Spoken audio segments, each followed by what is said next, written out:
now it's like, oh, Yeah.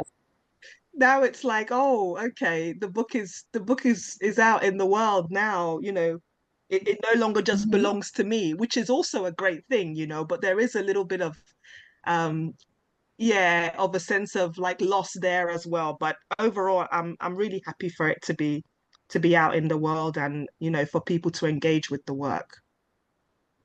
Hmm. Yeah, I'm so excited because I remember that feeling as well. Like I just finished book two, and that feeling of like the book leaving your hands is Mm, something that I'm very aware of. And yeah, there is a bit of a sadness as well to like this thing you've taken care of and gardened and tended to, just like taking on its own shape and form and life. But I wanted to ask you about Curandera, just as a first question before we go into talking about plot and setting and all of that. I wanted to ask, mm. what do you think is the most powerful thing about this work you've created, and how would you describe it energetically in your own words? Yeah, it's really interesting. What a great question. I think the most interesting thing for me is the book is really about women and the power of women and how they can use their agency to change and influence the world around them, because obviously we have two different settings with different sets of characters, but at the forefront of each setting and each world are these two women, Therese and Zulmira. Hmm. And it's really their story at the heart of it, really. They're really the ones driving those worlds and influencing the people around them. So for me, when I was writing the book, it was, I was going through a pretty tumultuous time in my life. So many things happened, so many changes occur, so many things to kind of get through. And the book was really a transformative space for me. And it is about the complexity into their power and being their true authentic selves. So for me, that's at the heart of the book. And also, it's a book that centers Black women, which is something that I'm really passionate about. Obviously I write about all kinds of people, but being a Black woman, I want to be seen in the world. And yeah, it's really a testament, I think, to the agency and power of women's voices, but also Black women's voices. And how complex we are, and that we are allowed to be sort of full human beings in ways that are really quite unexpected and perhaps in settings that people know, but not as they know it. I'm really, really keen in that regard. And I love the fact that you said that the book is unexpected. And that's something that I try to do. So I want people to take that away with them, but also, the lives of women, how endlessly fascinating the lives of women are, and the kind of power that we can draw from each other and the kind of communities we can foster. So, and what lies beneath the surface as well. So, Curandera is really all about all of that. Hmm. Yeah, that makes a lot of sense to me. Um, Mm. so the second part of my question was also about like the energy of the book, which is one of the things that I really noticed from the first page. I think that it has its own like atmosphere. So Mm. I was wondering how you describe this book like as an energy. Like how does it Yeah. move to you? If you were Wow. to describe this in your own words, what would you say is the energy of Yeah. The energy of the book, it's really charged. Mm, It's kaleidoscopic. It has a feralness about it. It has a rawness about it. And I think it has this momentum, especially thinking about the part set in 17th Cape Verde, Cabo Verde. There's this yeah. kind of I think unusual internal landscape because you're really brought into the rhythms and the world of Zulmira, and her kind of mind, which is fascinating, but also kind of Mhm. skewed in ways that people don't see coming. Um, Beat to it, I think. This beat and this drive to the novel's plot, that I found really fascinating to kind of create. Mhm. And it's really interesting that that it was her voice that gave me that, you know, Zulmira's voice. And you know that feeling as a writer, once you get a sense of that character's voice, everything else really sort of comes to life. You know Yeah. what I mean? Yes. So once I could hear Zulmira loudly and clear, I was really blessed in that regard because I got a sense of her tone quite early on, you know. So once I got that sense, it was really just to listen to her as a Hmm. character and you know, listen to what she wanted, what her aims were through this story, and then Hmm. really drive that through the narrative, but make the language interesting. You know, for me, language is everything. You know, even if I was trying to write you a shopping list, I would want to make it beautiful. Hmm. That's kind of just my instinct. So Yeah. I really wanted that, but obviously you have to balance that with being in keeping with the character as well, you know. So Mhm. it's really you know, a balancing act to be able to try to do all of that.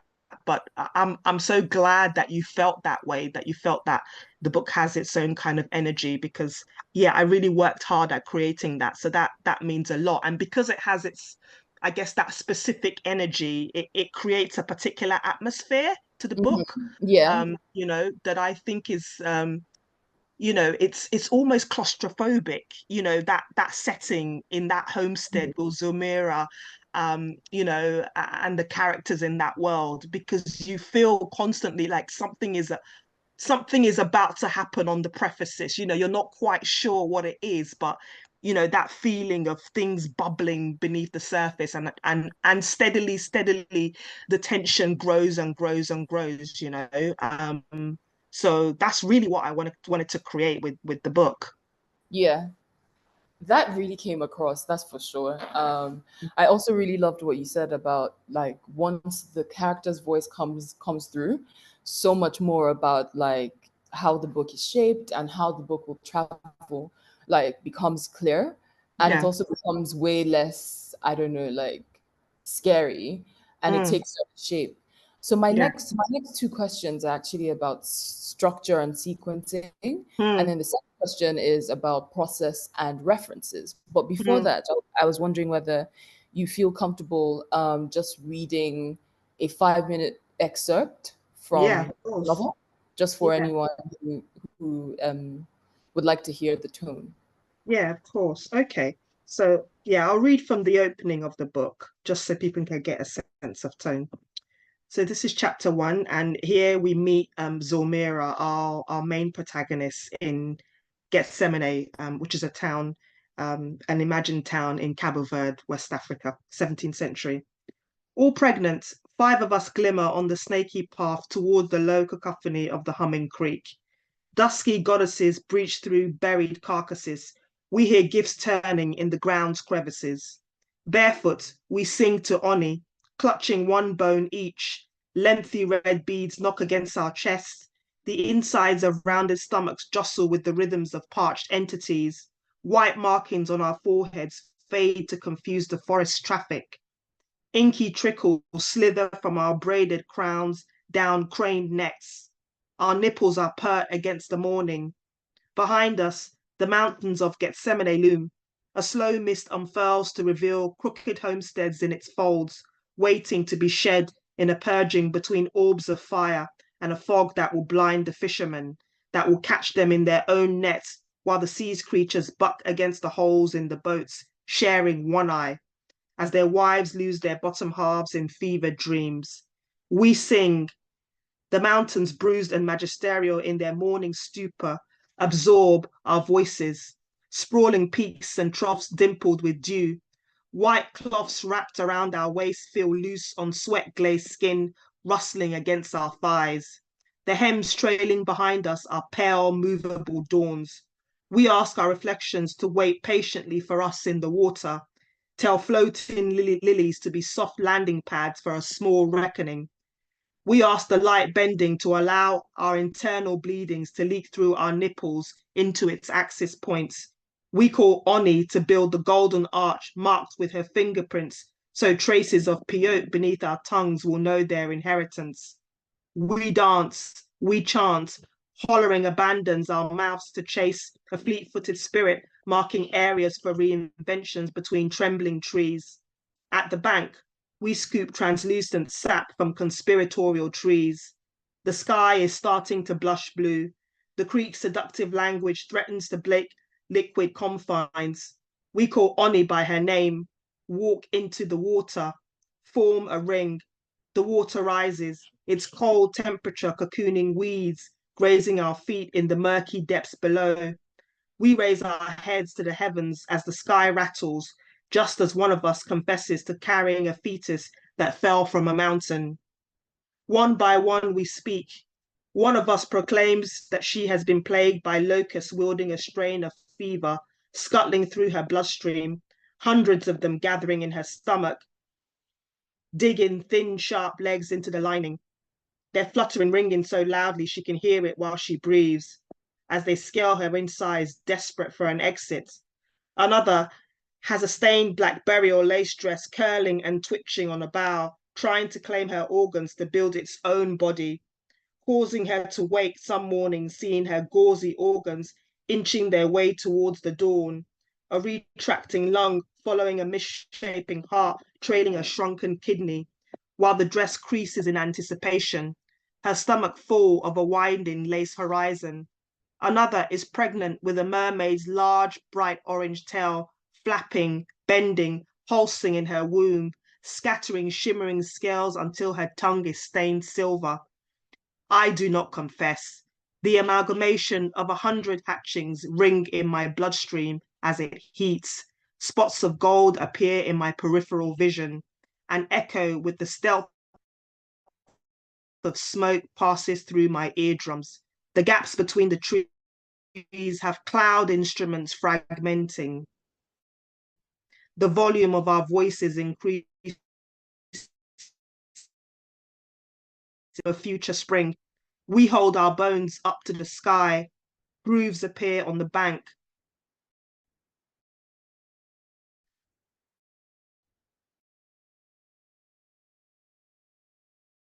Arch appears. Oni has kept her promise. We emerge from the water, dripping rivulets onto the bank. My nipples leak blood. There is a deafening sound in my ears, a roar of such magnitude. I wonder if the others are experiencing it too. We circle the arch, lie in birthing positions, raising our knees up. We give birth. The others place their birth offerings to Oni in the arch. I do not. Confused, the women turn away from me to watch the offerings rupture. I hold Oni's gift to me tenderly. It is another face like mine, baby. I turn my back, drunk with this knowledge, as though I found a silver coin in a dragon fruit. I do not ask Oni how a woman can give birth to herself. The face begins to flicker. Baby's limbs seem fragile in my grasp. Her small, perfect fist grips mine in an unspoken promise. Letting go, I pick up my bone, white and hollowed. I break free from the pack. The sound of a newborn thunders in my ears. I leave my baby behind. Her piercing scream rings through the air like 1,000 clarion calls, losing their heads in a treacherous womb. My puckered, bloodied nipple turns towards her waiting new mouth, slick and shrill in its sweetness, its divinity, born in love, stamped as weapon by a mother's disappearing shadow, already commanding the heavens to change fates. We are bound by this second joining, then separated, bone dense and changeable in my hand, acting as a compass. Pain emanates from my core. There will be punishments to come. I stifle the screaming inside me that is my child's voice infiltrating my tongue. Running, I press the bone against a shard of light. Existing since the dawn of time, Oni, the shaman god, wielded her influence over shamanic disciples through the ages. She was omnipotent and deity, spirits, all-encompassing oracle, who beat in the blood of those she revealed herself to, a jealous force that could be both loving and vengeful.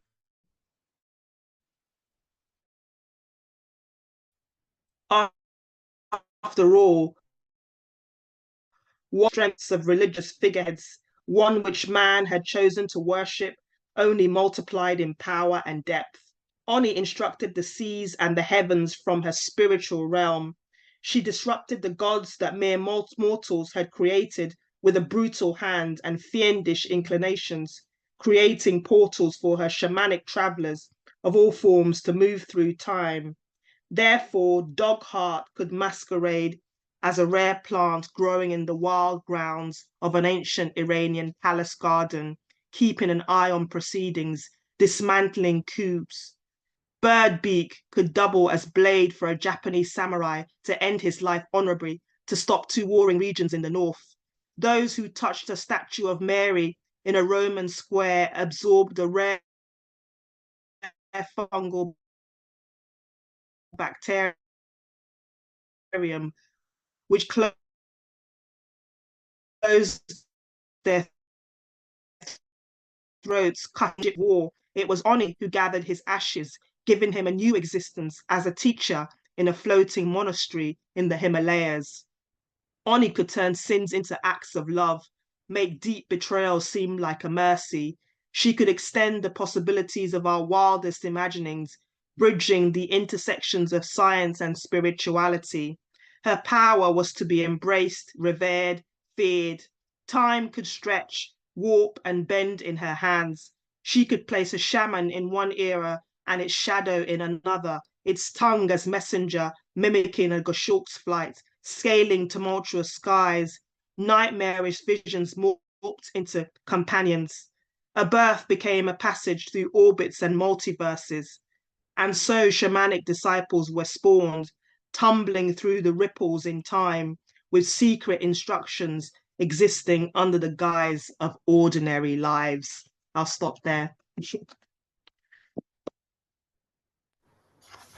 Ooh, thank you so much for that. Like, that as the first chapter was wild to me because I was like, okay, guys, see, we're going straight into this world, uh, being submerged and held under. Like, I love it. Yeah, Um, immersive, bringing in straight away. yeah, exactly. Thank you so much for sharing that with us. It's Yeah. actually the perfect segue into my next question, which is Mm, about structure and sequencing. mm, So the synopsis of Curandera prepares us for the past and present beginning to blur into one. And from mm, the jump, chapters take us from 17th century Cabo Verde mhm. to chapters in 2012, the 21st Yeah, century in London. yeah. Section after section, division painted by the journey of Zomera is very like vividly shown as she takes region Gethsemane with while the second part follows the four lead Mm, characters in London as they move between worlds. I wanted to ask um, about travel, about mm. time, and also more importantly about how this structure was created. Did it come to you all in one go? Did you write it in a sequential manner? Like, was it like chapter one and then chapter one led to chapter two? Oh, Or did you have it in bits and have to like stitch that through as you wrote the first draft?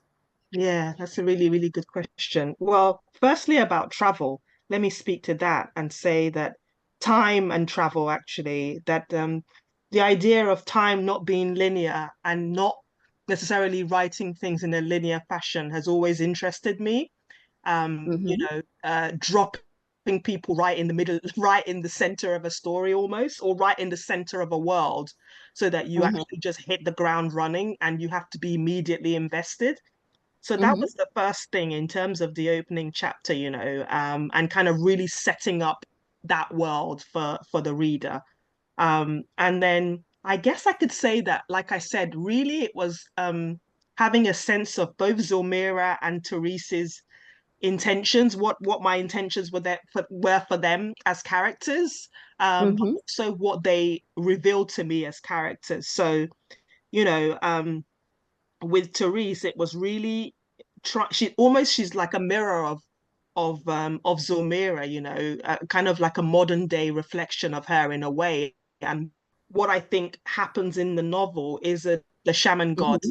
and Yeah. which is also deeply connected to Zulmira, because obviously Zulmira is a disciple of Oni as well, and Zulmira is kin, as are the characters in the present day um, timeline. So it was really, yeah, listening to their voices, and I think writing a little bit on Therese first, and then writing a little bit on Zulmira. I think, God, this is really to be expressed, to go on this journey with these characters. So then I started, playing around a little bit and writing bits and pieces on both of them.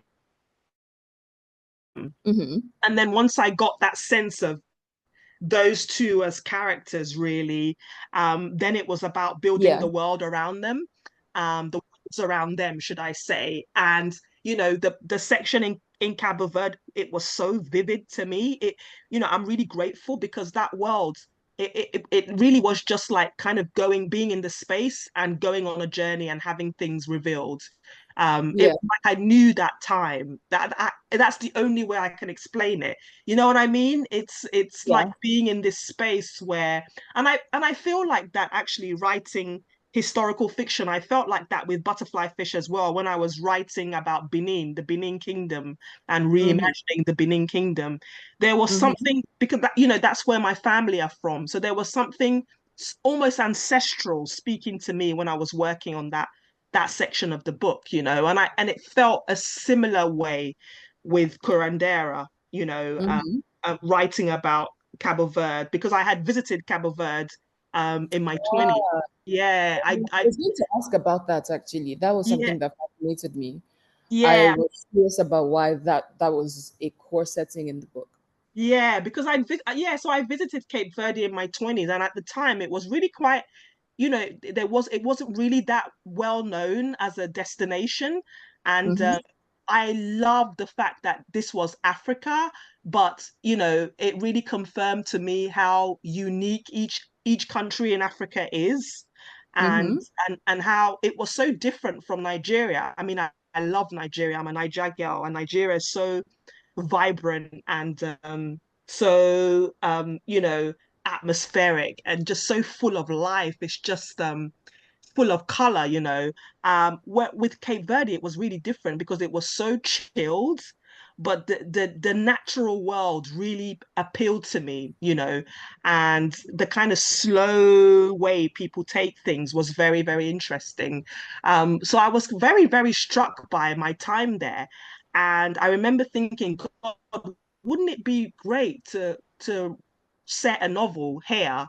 But typically me, I'm always interested in the history of a place, but historically, and kind of reimagine it. So that space really spoke to me, and that was why the novel is set there. And I'm also very much interested in centering um spaces in Africa that people don't really talk about much. You know what I mean?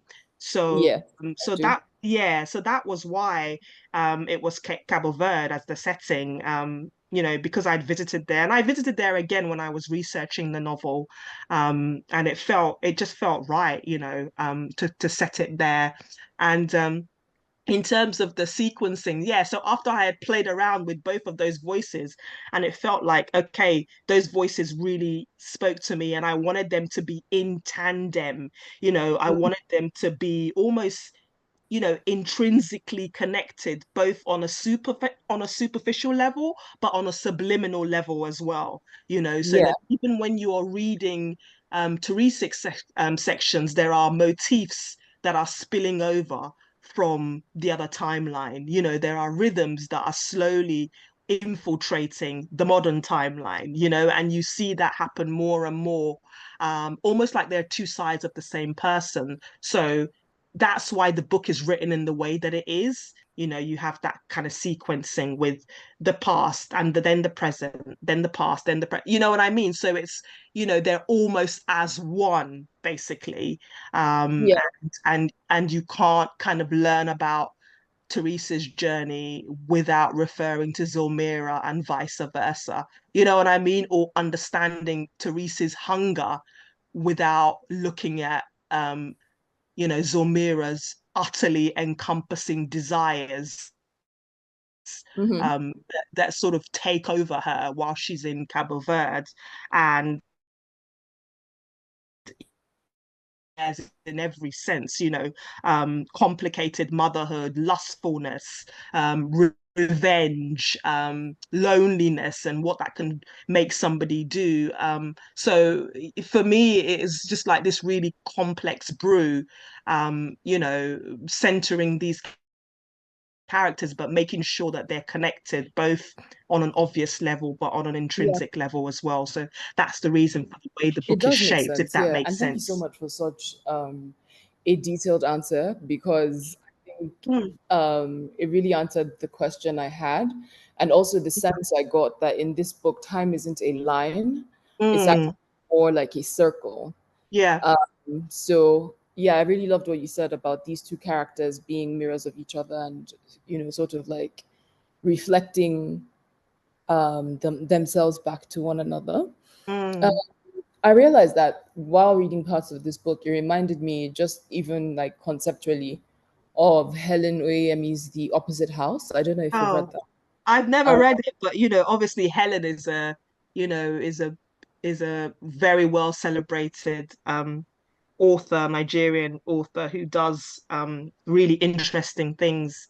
Um, yeah, with she's a the, genius, really. So yeah, she's amazing. So I mean, I'll take the compliment. yeah, but it reminds me of that book and how it uses time and place as portals. And that was the next thing I was going to say. But you already covered that in like your response. But I wanted to pick up on something that you said in your answer, which was writing historical fiction and doing research for this book. So I wondered, how much research did this book take? Mhm. And then the second part of that question is, were there like any references that you pulled from in creating Mm. this? Are there any significant texts that you can think of that opened the door for a book like Curandera to exist Mm. in the Oh, yeah, what a fantastic question. Yeah, thank you. Well, two questions there, really. yeah. Yeah, yeah. Well, you know how research can be. It's so exciting. You literally fall down a rabbit. You could just go on researching for like 5 years and not write the book. So I was kind of, yeah, I was researching on and off, but I'm a writer that really likes to hit the ground. So I'll do a little bit of research and then I'll start writing Hmm. and then I'll do some more. So I like one is kind of feeding the other. You know what I'm saying? And then once I feel like okay, I've done enough research. It's, I feel like I have a sense to fly, and kind of use my authorial agency in that sense. So yeah, there was some research done definitely. I also,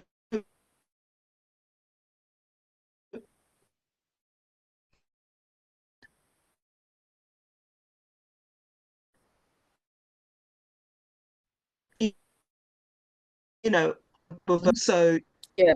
she did a paper for me on the history of Cabo. Yeah, but she also got rewarded because I took her to visit Cape Verde with me as a as a reward afterwards as part of extra research. So she got extra rewards for that. But yeah, so I would say I was researching for probably about three years, kind of, and then writing alongside that. So think Yeah.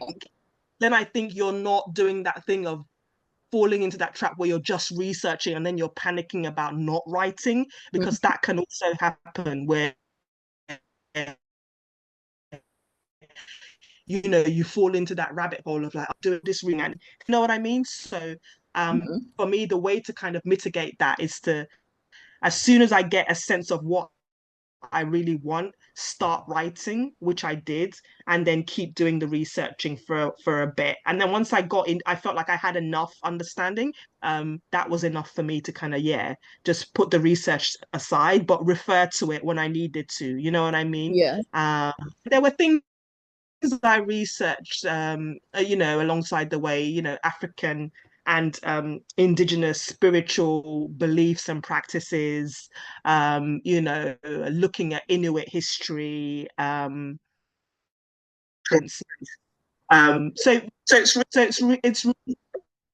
it's really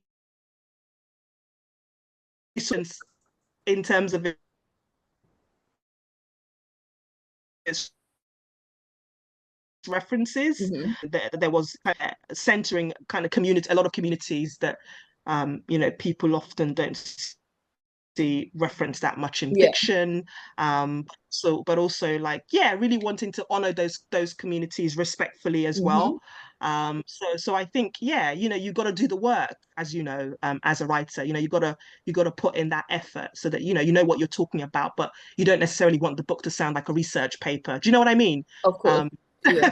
so yeah, it's really striking that balance. And then in terms of references, wow, I feel like with Curandera, there are so many different references potentially, like looking back, Hmm.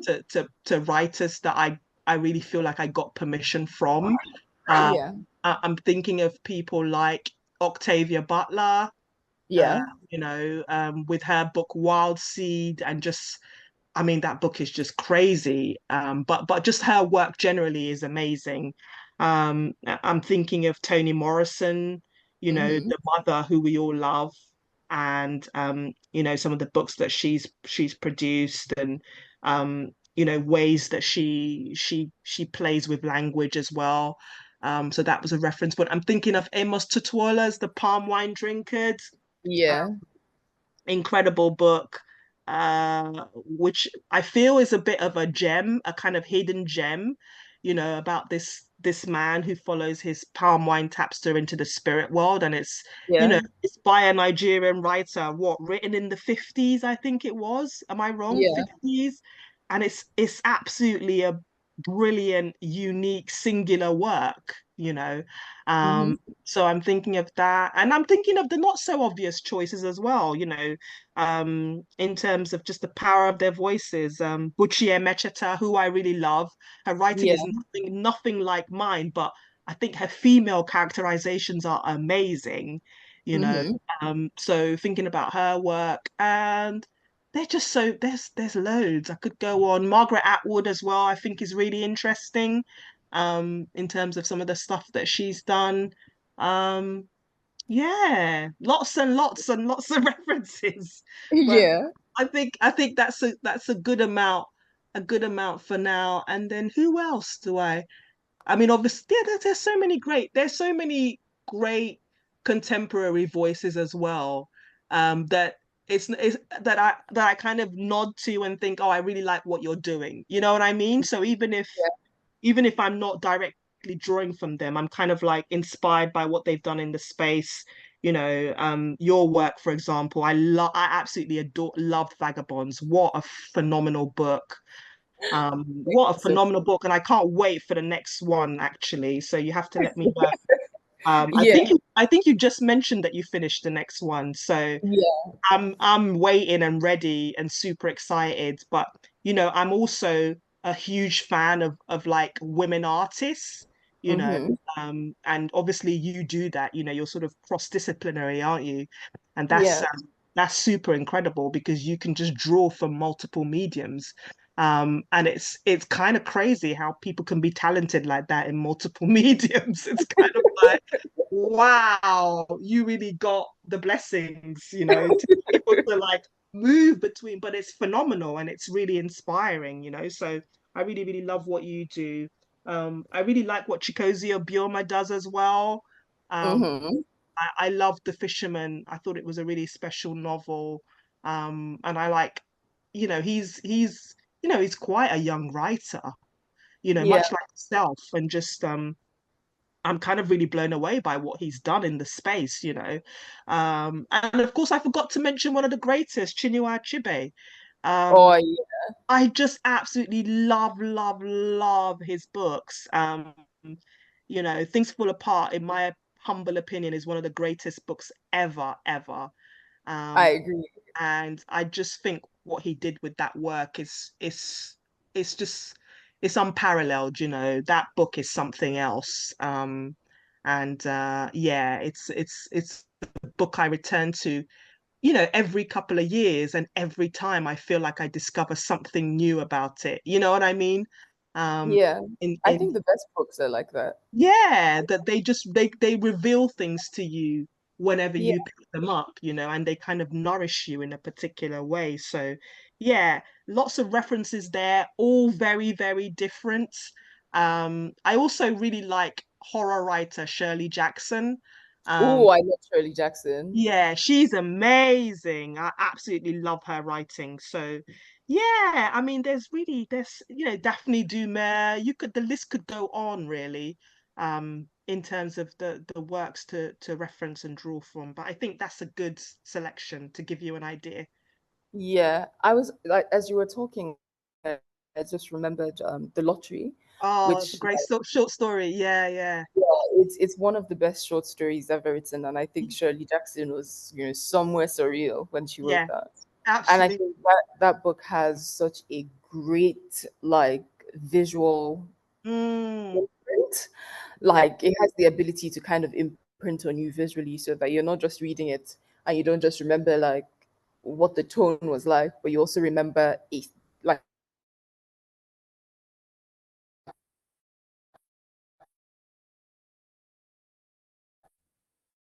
I mean the closing scene, yeah, yeah. which You kind has of, literally my ear.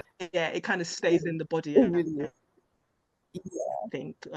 But yeah, no, she was a yeah. phenomenal talent, and actually it's what's been you underestimate them at your peril, because actually when you do that, what it does is it leaves them the space and room to plot and be innovative, to find new ways of being, new ways of living, new ways of surviving, to create new pathways for themselves. Mm-hmm. And to me, that's a really important message to convey. And I feel like that is like the beating heart of this book. So it's definitely a feminist text. And I love that you said that it's a spiritual text as well, because it is about, spirituality and healing, and what complicated healing can look like. Because, as we know from the book, a lot of these characters have wounds, deep wounds. But both Zulmira and Therese, are characters that are trying to, in some ways, heal themselves through the actions that they're taking, and in some ways nurse themselves through the traumas that they're carrying. So I think spirituality is definitely a big part of the book. And it's a book of multitudes, hopefully. It's a book of multiplicities where all these things hold space, and hopefully sort of reference each other and make sense to the reader. And it's kind of a work that, yeah, I don't necessarily want it to be easily categorized, if that makes sense.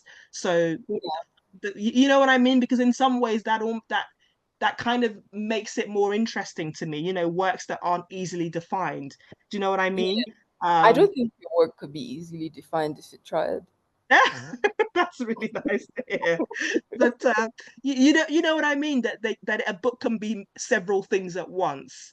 Mhm. And I always find that really interesting. That, oh, on one hand you could look at it as, yeah, yeah, it's a feminist text. On the other, you could say it's a spiritual text, and then on the other, you could say, well, it's a kind of space to explore surrealism and transformation, and like you said, the use of time, and breaking of time in ways that people don't expect, but also looking at portals that kind of connect to each other, and the body as a portal, the body as a shapeshifter, the body as time as well, and space. So I think that, yeah, it's a work that kind of incorporates all of that, and hopefully that makes it interesting for readers.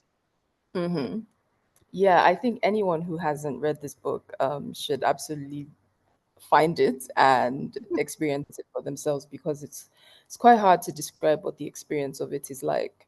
And I think that's the point of books being written in the first place, that they're supposed to be read even before, they're discussed. So I wanted to ask about, the environment around the writing.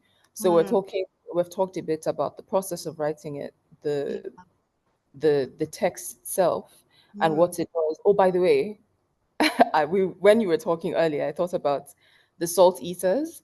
With Oh, yeah, Yeah, so your book seems to be in conversation with that work as well, in my amazing. mind. So yeah, that came up. But I was going to ask, around the time of writing, like what was your environment like? What were your days like? What Yeah, music were you listening to? I noted a Caesarea Evora nod, yeah, which I yeah. loved. I Uh, love I Caesarea. also Yeah, I also clocked the David Lynch reference. Yeah, yeah. And it made me curious about what you were watching and reading, and what other rituals or pieces of art helped you keep your head on as you worked. No, that's really cool. Yeah. No, I was going to, when I write, I like to go to galleries and museums a lot. Hmm. It's something I do to sort of reward myself, during the writing time. So I'll usually write in the mornings for about very early in the morning, say 6:30, for about 2 to 3 hours. Hmm. Then I'll do a bit of work because I'm a freelancer. I also work in the arts and curate in the arts as well.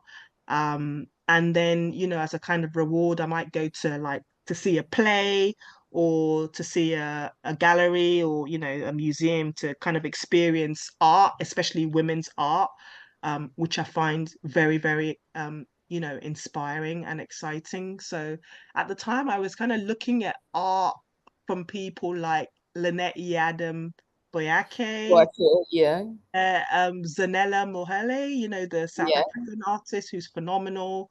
Um, yeah.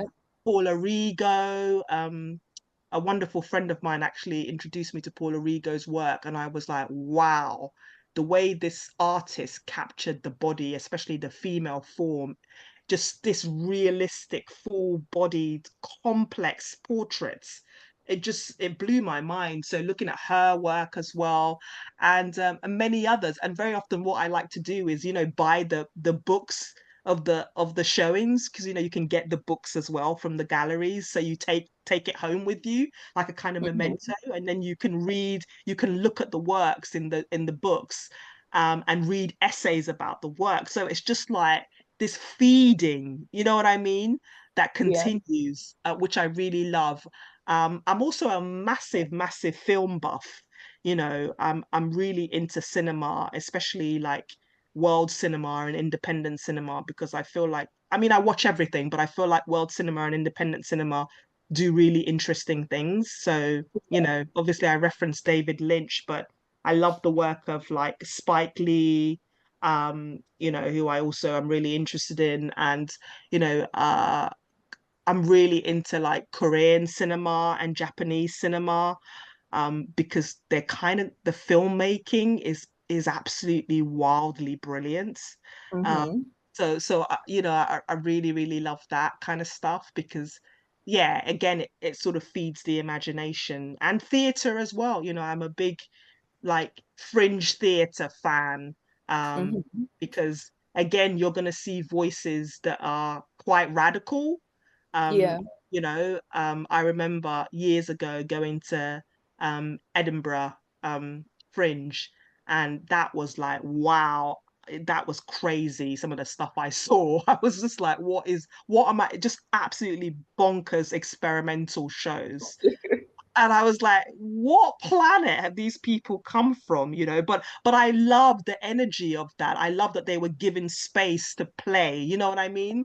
And I really like that. I really like platforms where people are given the space to experiment and do something subversive. So Hmm. when I was working on Curandera, I was absorbing things like that. I was Yeah. absorbing arts and books and music that that kind of shift your sensibility, your senses of what's possible. So I'm a big Zap Mama fan. Um, she's a kind of African French musician and artist, and she does these crazy things with sound. Mm-hmm. So when you listen to her tracks, she just makes these unbelievable noises and patterns with her voice. But she also heavily references African music because she's half African, Ah, and yeah, and French music, and she's amazing. I'm a huge fan of hers. I was listening to Sade, who I love very much. mm-hmm. I feel like her music is quite kind of subtly otherworldly and just so like purely beautiful. I was listening to like people like King Sunny Ade, Fela, Yeah, yeah, Miriam Makeba, who I'm a huge fan of.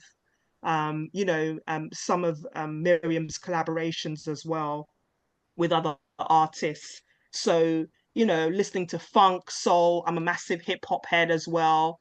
But the more experimental side of hip hop, like people like The Roots, mm-hmm. who again is hip hop, but not hip hop as you know it. Yeah, Um, and yeah, kind of some of the more left field stuff, really. yeah, For me, I'm always really interested in, yeah, those voices that are kind of like doing something different. yeah, Um, so that's like really the sort of stuff, that I was absorbing while working on the book. Just stuff that feels liberating. You know what I mean? When you're just like, oh, this artist really doesn't give a shit. They that's really the best thing. That's the best thing, actually. they just don't care. They're just being true to themselves. Yeah, And I really, really love that. I love Erica Badu as well. Um, yeah, she's incredible and what a voice. yes. Um, She's you know what I amazing. mean? I It love what just, she creates. yeah, I love what she brings to and the world. I'm a massive, massive Santigold fan. Uh, Um, I love Santa Gold. Again, not really an artist that's talked about much, but if you look at that album, the album that kind of made her name, um, mm-hmm. it just covers so many different musical genres, It's and surreal, actually, it's what she's able to do. yeah, it's just I just find her so like she's so underrated, but she's so incredible. And she's I saw her live some years ago. Wait, what? Yeah, yeah, yeah. I saw her live, and she's very generous as well as an artist, like, which makes sense to me because you can tell from the work. You can tell with her that it's not about the fame, it's about the artistry. You know what I mean? Yeah, Um, so that was a massive treat for me to see her perform live. I don't know if she's going to come and perform again because she's got kids now, and you know what I mean. I think it's tricky for her to tour, but I just absolutely love what she does, and she has a podcast as well, that she where she interviews other artists. That's what I mean by the generosity of like spirit, because I yeah. quite like that. I like artists that do that. I like artists that aren't just about themselves. They kind of want to, um, Create a yeah, cultural conversation almost. exactly, create a cultural conversation and create a sense of community with other artists. And they're generous. They're generous in how they they like to support other people and how they present themselves. So yeah, yeah, Yeah. so many questions. No, it's perfect because the last bit of what you just said about Santi Gold and creating a cultural conversation actually brings me to one of my final Mm. questions for today. And I'm going to begin by saying congratulations on founding a literary festival. That's a Oh, huge thank you deal. so much. Um, Black to the Future. Yeah. And And by yeah, the way, you're getting an invitation for the next I'm edition. waiting. I'm I've been waiting. I've been plotting, so I've I'm just waiting. wanted I'm to get ready. the first one done. Yeah, yeah, yeah. So yeah. I'm so ready. I'm so ready. But yeah, it's really important, especially in this time, to have a multidisciplinary like Afrofutures festival. Mm. So I wanted to ask, what forces conspired to have you opening up this space of imagination and reflection? Yeah, yeah, no, that's such a great question. Well, firstly, it's a project that I had been dreaming about for several years. You know, Mm-hmm. when you know when you have a dream project and you think, oh, how can I make this happen? And when am I going to be in the position to be able to make this happen?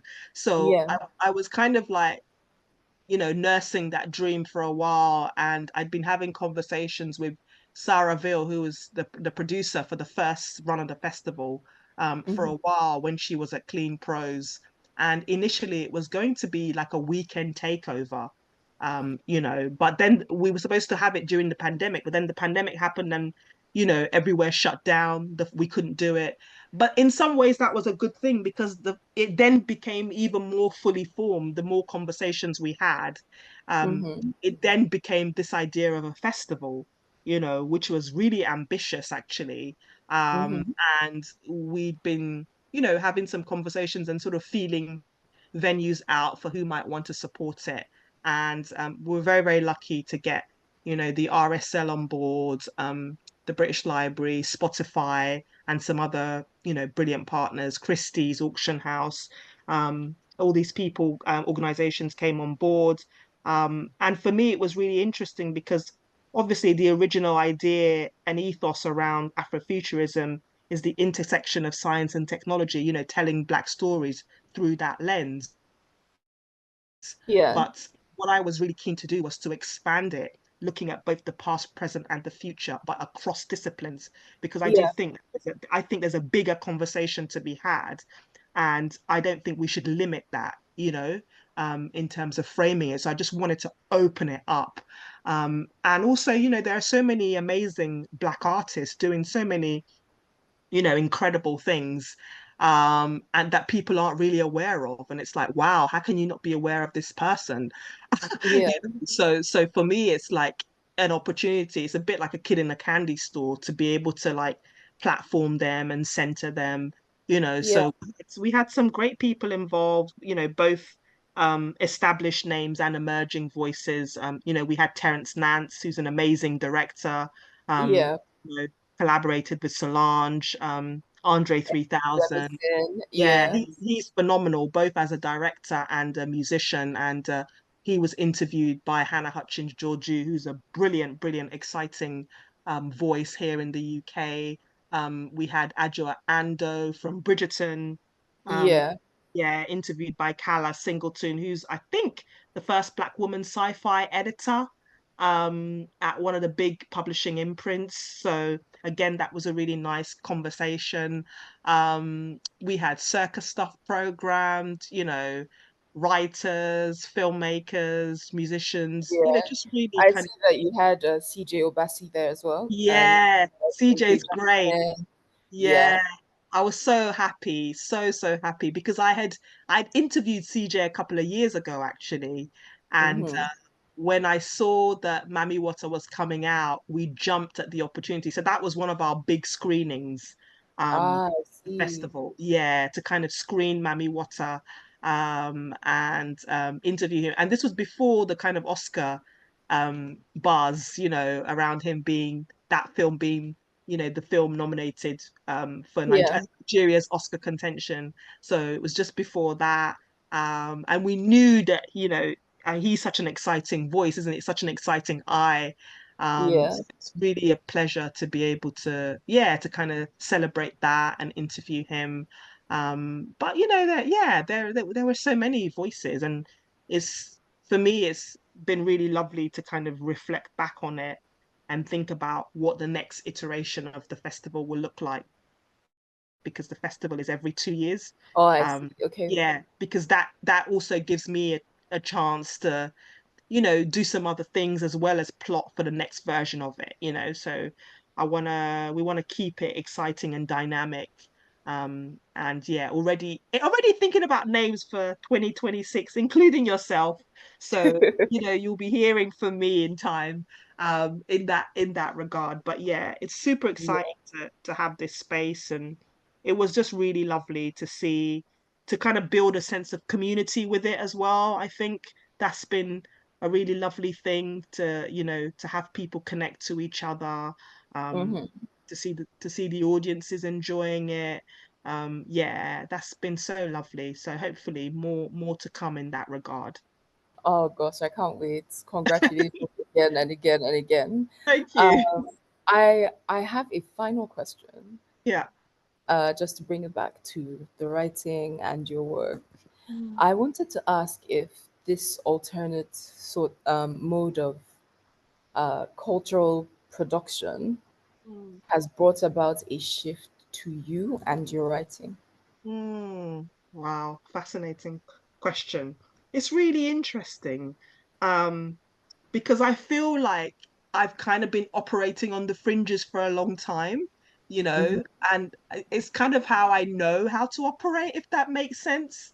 So, as as the work kind of gets critical acclaim and gets more centered, that's a nice thing. But I think essentially who I am won't change as an artist. Do you know what I mean? In that Yeah, sense, yeah, that I'm still gonna want to make radical stuff no matter what. Do you understand what I'm saying? So yeah, I think the kind of the sense of and the intentions behind that kind of alternative production, whether it's the festival or my books, I think there's still going to be me. For me, it's really interesting to. I just want to keep making work and creating spaces that I can look back on as an old woman and be proud of.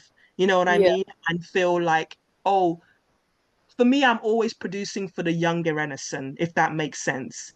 You know what yeah. I mean? I'm always thinking about what would the younger Irenosen have liked to see that didn't exist. Both, Hmm. I'm always kind of looking Yeah. at things through that lens.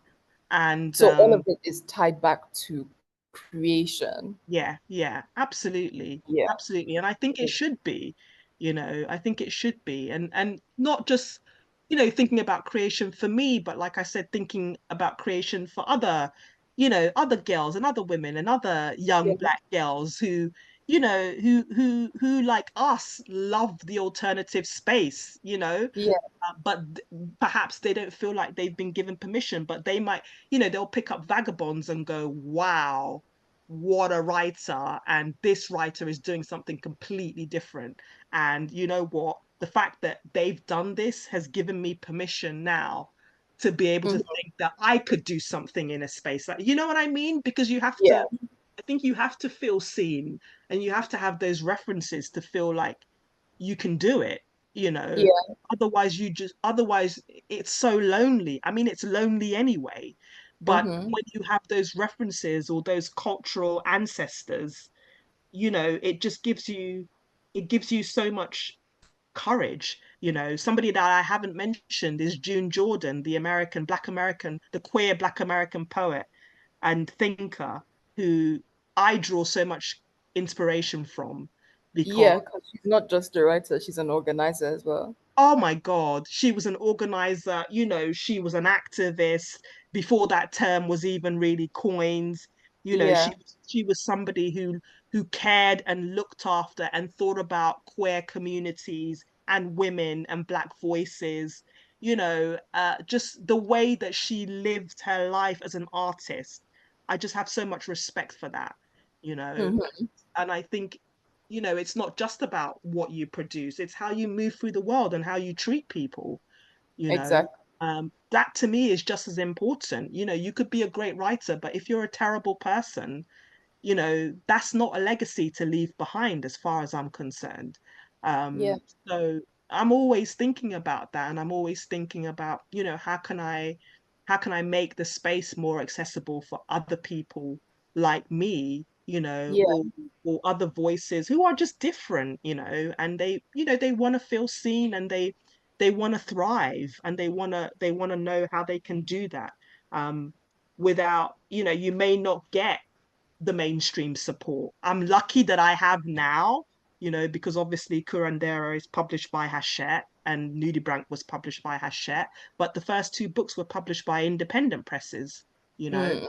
And I've been very lucky in the sense that, my editors and publishers are really, really supportive of my work. My editor, um, Hannah Chukwu and publisher Charmaine Lovegrove are both really, really supportive, which is brilliant. And they've never ever said, you need to write stuff that's more commercial, which is Yeah.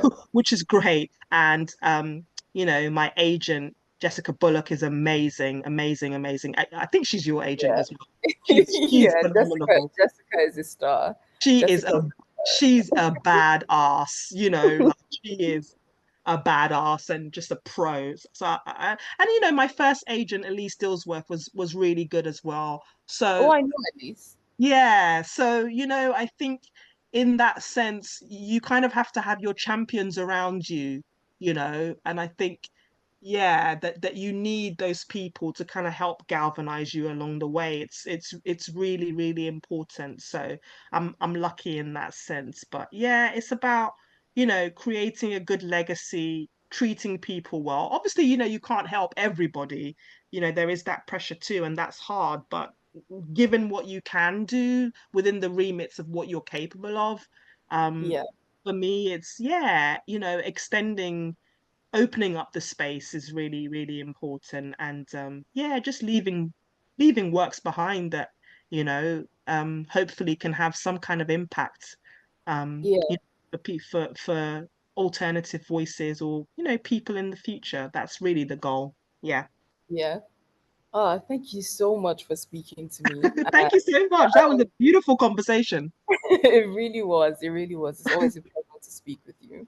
Oh, you Um, too. and it's so interesting that your last answer like kind of mirrored your acknowledgement page, Mm. which really caught my attention because I saw, the name of your siblings and, the way you thanked your mom and your dad. And I thought all of those things were really touching. And I Oh, loved thank the moments where you thanked Jessica as well, because I think, yeah, I Oh, think the world of Jessica. she's And a I love that star. you have a great editor in Hannah. Mm. Um, so yeah, this has been brilliant. Oh, And just before we end this call, I have a question that is mm. actually more like a selfish one. It's basically for me. I wanted to ask what the meaning of your name is. Oh, of course. Irenosen. So it's an Edo name, right? And it Yes. means wherever I go, I bring good things. I see. Yeah, it literally translates into I come well. That's the literal translation, which some people can take in a naughty way as well. But it just means that I bring good things into spaces, which is Yeah. lovely.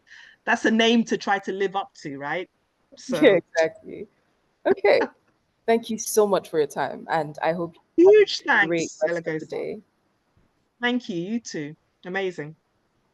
Um, Hello, hi. Bye. Yes, thank you guys so much. Just before we end this, if anyone, just anybody has a question for Irenosen, because I think the way I set this, we just have like 15 minutes. Mm. There's one question that has actually popped up already on the chat um, from Jesse. Thank you both so much. Let's have a look. Yeah. Irenosen, given your cross-platform artistry and the incredibly visual nature of Curandera, can you see the novel as a film or a series? And if yes, do you have a soundtrack in mind? That's from Jesse. Do I have a what in mind? A soundtrack. A soundtrack. Oh Yes. my God. Um, yeah, I mean, thank you for that. Yeah, from your lips to the universe's to the universe's ears. Yeah, it'd be lovely for it to be adapted, for the screen. Yeah, I'm certainly open to that. So we'll see what happens in that regard. And yeah, I'd love a soundtrack to it as well. Actually, the idea of putting a soundtrack together for the paperback came to me a couple of weeks back. So I might talk to my editor Hannah to see if they're up for that, up for adding just like 1 or 2 pages of like references, stuff that Curandera reference, because I think that might be good for the reader as well, just to kind of see, like the soundtrack, the stuff I was listening to, the music I was listening to, the books I was reading. Might be a lovely little addition to go in the paperback when that comes out. So thank you for that very, very good question. And surprise, we have gotten another question from Kulunzu. Favorite line, motif, or metaphor that has stuck with you? This is a deep, beautiful dive into language, so I'd like to know what has left a mark since Curandera has grown out of your hands. As in, what, my favorite line from the book? Yes, favorite line, motif, metaphor that has stuck with you. Oh, okay. God, there are so many that I enjoyed creating. In terms of motifs, I think I really love the feathers motifs in the book because the dimensions to that just grows and grows and grows, you know, in terms of what the feathers do in Gethsemane, and the reverberations in the modern timeline. But I also love the, you know, the sort of fruit producing rib cage that travels through time, because yeah, what an image of this rib cage producing fruit, you know, that these shamans eat from. So I think those are two of my favorite motifs in the book. Okay. Let's see if there's a, okay. I don't think we have any other incoming question. Irenosen and Eloghosa, thank you so much again. Thank you. I'm Thank so you. happy for this, like I said, full circle moment that we are back here discussing yet another amazing work of literature. And thank you to everybody who has joined us. Yeah, everyone have a good night. Huge thanks, Ndego and Eloghosa. What an amazing conversation. Yes. And thank you to our audience as well. And yeah, have a lovely evening, everyone. Thank you, everyone.